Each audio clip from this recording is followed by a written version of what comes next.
Hello সবাইকে, আমি অতসী তোমাদের সামনে নিয়ে এসেছি ভাইবস অফ অতসী আর একটি ভিডিও, যেখানে আমি তোমাদের দেখাবো যে মাছের মাথা দিয়ে একটা সুন্দর আইটেম। তার জন্য কি কি লাগবে দেখো। এখানে নিয়েছি লবণ, চিনি, লঙ্কা গুঁড়ো, হলুদ গুঁড়ো, জিরে গুঁড়ো, কাঁচা লঙ্কা, আর নিয়েছি হচ্ছে কিছু ফোড়ন, যেগুলো ছোটো এলাচ, দারচিনি, তেজপাতা, লবঙ্গ, আর নিয়েছি কিশমিশ আর কাজু।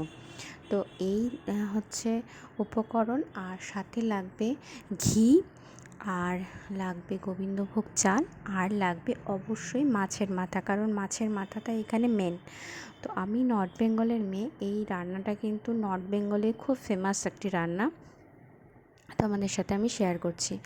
এই দেখো, এটা হচ্ছে গোবিন্দভোগ চাল। এটা আমি ভালো করে ধুয়ে এটা এইভাবে রেখে দিয়েছি ফ্যানের নিচে, বা তোমরা এমনিও রাখতে পারো। আমি ফ্যানের নিচে রেখেছি তাড়াতাড়ি করার জন্য, আর মাঝে মাঝে এপিট ওপিট উল্টে দিচ্ছি, মানে একদম ঝরঝরে করে শুকনো করে নেব। 15 মিনিট আমার মোটামুটি শুকনো হয়ে গেছে। আর নিয়েছি এই দেখো দুটো মাছের মাথা, এটাকে লবণ হলুদ দিয়ে ভাজা আছে, আর কিছু করা নেই।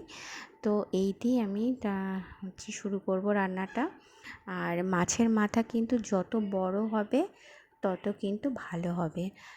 ছোট মাছের মাথা হলে কিন্তু টেস্টটা কম হবে। মানে তোমরা চেষ্টা করো যে বড় যে রুই কাতলা বড় বড় মাছগুলো হয়, তো সেগুলো মাছের মাথা নেওয়ার। আর সঙ্গে আমি কিছু মশলা আরেকটু অ্যাড করেছি। এটা হচ্ছে টমেটো বাটা, এটা হচ্ছে আদা বাটা, আর এখানে পেঁয়াজ বাটা।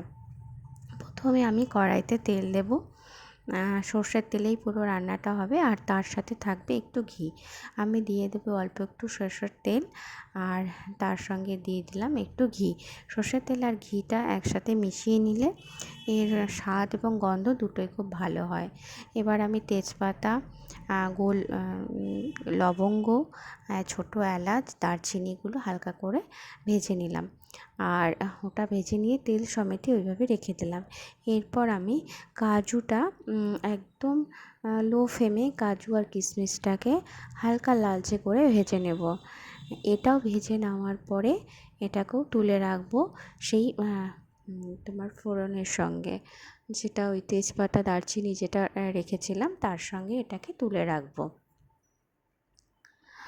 দেখো আমার ভাজা হয়ে গেছে, কাজুগুলো হালকা লাল হয়ে এসছে, তো আমি এটা তুলে রাখলাম।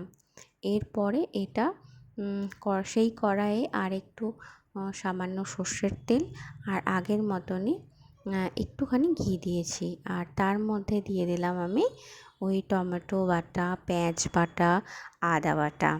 তোমরা চাইলে রসুন বাটা দিতে পারো, কিন্তু রসুন বাটা দিলে কিন্তু গন্ধ এবং টেস্ট দুটো একটু আলাদা হয়।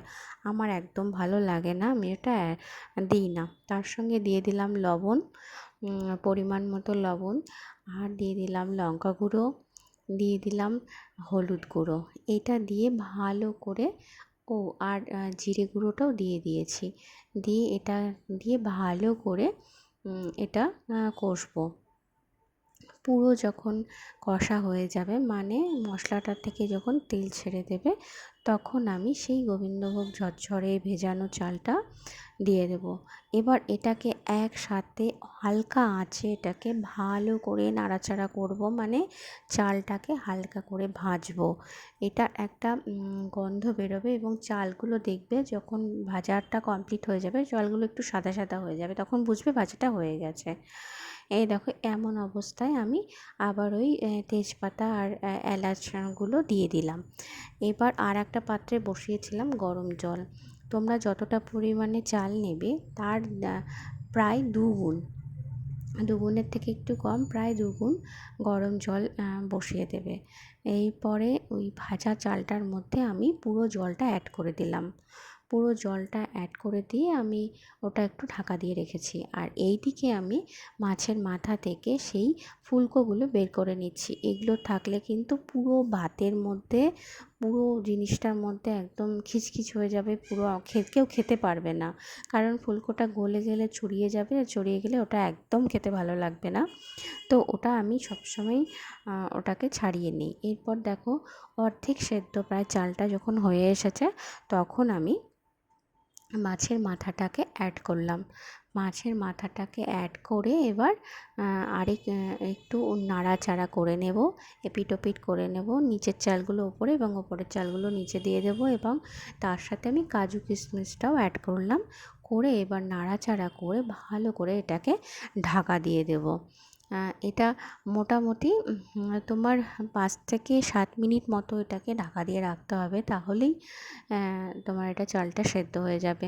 তোমরা যারা নতুন করবে তারা একটু মাঝে মাঝে ঢাকাটা উল্টে পাল্টে দেখো।